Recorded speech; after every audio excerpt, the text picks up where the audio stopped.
जो ताकतवर लोग हैं जिन्होंने इनका साथ दिया, उनका इन्होंने चंदा माफ किया, इनका कर्ज माफ किया। और वो वही उद्योगपति हैं, इसमें कई ऐसे उद्योगपति हैं जिनका कर्ज माफ किया, बैंकों से और कर्ज दिलवाया और उन्हीं कंपनियों से इन्होंने चंदा ले लिया। और उसका परिणाम यह है कि आज हमें महंगाई का सामना करना पड़ रहा है। हम आपको भरोसा दिलाते हैं और इंडिया गठबंधन ने भरोसा दिलाया है कि जहां एमएसपी की गारंटी, एमएसपी का कानूनी अधिकार, वहीं अपने किसानों का भी कर्ज माफ करने का काम आने वाले इंडिया गठबंधन की सरकार में होगा।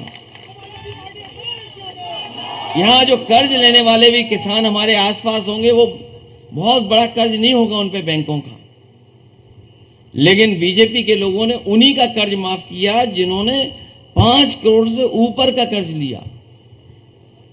अगर वो मदद करना चाहते तो गरीब लोग जिन्होंने कम कर्ज लिया उनका भी माफ कर सकते थे, लेकिन उन्होंने जो पैमाना तय किया वो ये किया कि कर्ज उन्हीं लोगों का माफ होगा जिनने 5 करोड़ से ज्यादा का कर्ज लिया है। यहां कोई होगा ही नहीं ऐसा जिसने 5 करोड़ से ऊपर कर्ज लिया हो। यहां तो सब कम कर्ज वाले हैं, लाखों वाले हैं। इसलिए इंडिया गठबंधन ने बहुत सोच समझ करके ये फैसला लिया है कि अपने किसानों का कर्ज माफ होगा। और जहां किसानों के लिए हमें कानूनी अधिकार देना पड़ेगा एमएसपी के लिए, क्योंकि बीजेपी के लोगों को जैसे ही पता लगा चुनाव आने वाला है, इन्होंने चौधरी चरण सिंह जी किसान नेता, उनको भारत रत्न दे दिया। स्वामीनाथन कमीशन जिसके तहत किसानों को बहुत कुछ मिलता, जिसको कमीशन बनाया गया था, और कमीशन की सिफारिशें ये थी कि ये लागू हो जाएं।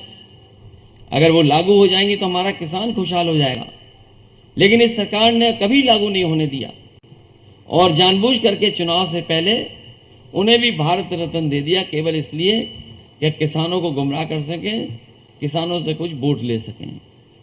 लेकिन इस बार मैं जानता हूं जो मन बनाया है लोगों ने कि भारतीय जनता पार्टी के खिलाफ मतदान होने जा रहा है।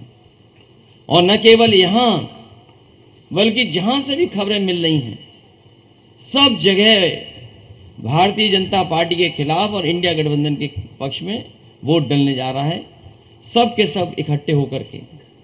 जहां किसान दुखी रहा, वहीं नौजवानों का आपने देखा होगा बड़े पैमाने पे नौजवान बेरोजगार हो गया और 90% नौजवान के हाथ में न नौकरी है न रोजगार है। केवल बयान नहीं निकला तुम्हारा 1/3 जीवन खत्म हो गया।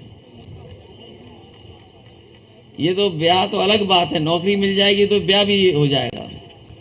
समाजवादियों की सरकार बनेगी तो रोजगार नौकरी का कुछ इंतजाम होगा तो ब्याह भी हो जाएगा तुम्हारा, और बिना नौकरी के तो ब्याह होना संभव नहीं है।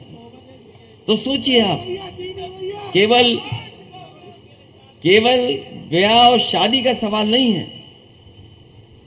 दुख की बात यह है कि इनके 10 साल में और उत्तर प्रदेश की सरकार में लगभग 7 साल हो गए, हमारे नौजवानों की 1/3 जीवन ऐसे ही चला गया। सोचिए, 1/3 जीवन जाना, 10 साल खो देना, और 10 साल बाद भी नौकरी मिलेगी कि नहीं मिलेगी।